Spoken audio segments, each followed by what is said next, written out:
When we are no longer able to change a situation, we are challenged to change ourselves.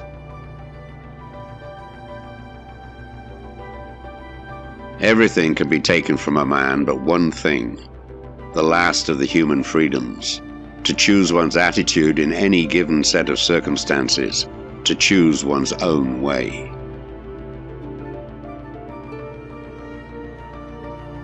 But there was no need to be ashamed of tears, for tears bore witness that a man had the greatest of courage, the courage to suffer.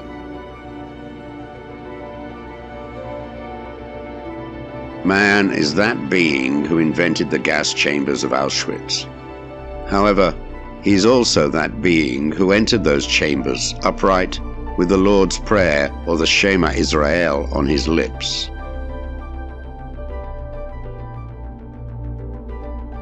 What is to give light must endure burning.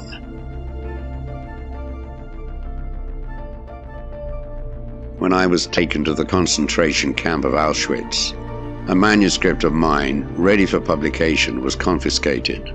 Certainly, my deep desire to write this manuscript anew helped me to survive the rigors of the camps I was in. In some ways, suffering ceases to be suffering at the moment it finds a meaning.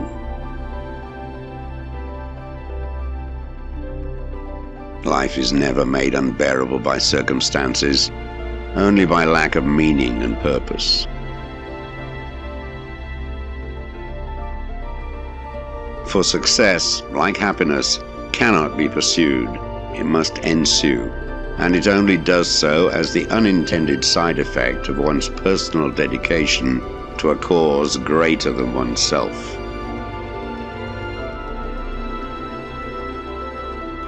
So live as if you were living already for the second time, and as if you had acted the first time as wrongly as you are about to act now.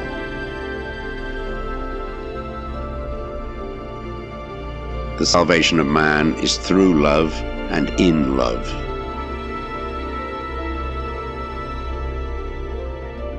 No man should judge unless he asks himself in absolute honesty whether, in a similar situation, he might not have done the same thing. Ultimately, man should not ask what the meaning of his life is, but rather must recognize that it is he who is asked.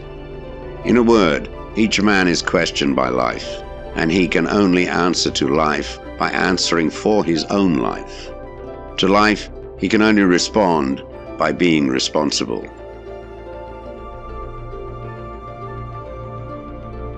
If there is any meaning in life at all, then there must be meaning in suffering.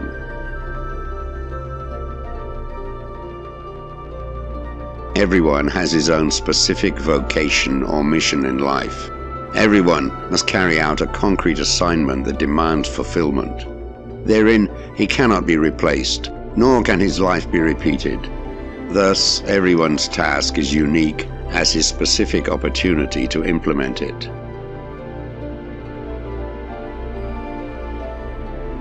The more one forgets himself by giving himself to a cause to serve or another person to love, the more human he is, and the more he actualizes himself. I do not forget any good deed done to me, and I do not carry a grudge for a bad one.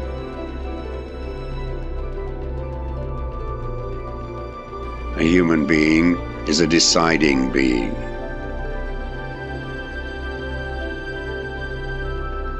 Between stimulus and response, there is a space.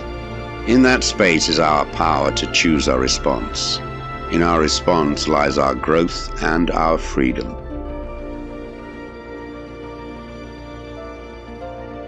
For the world is in a bad state, but everything will become still worse unless each of us does his best.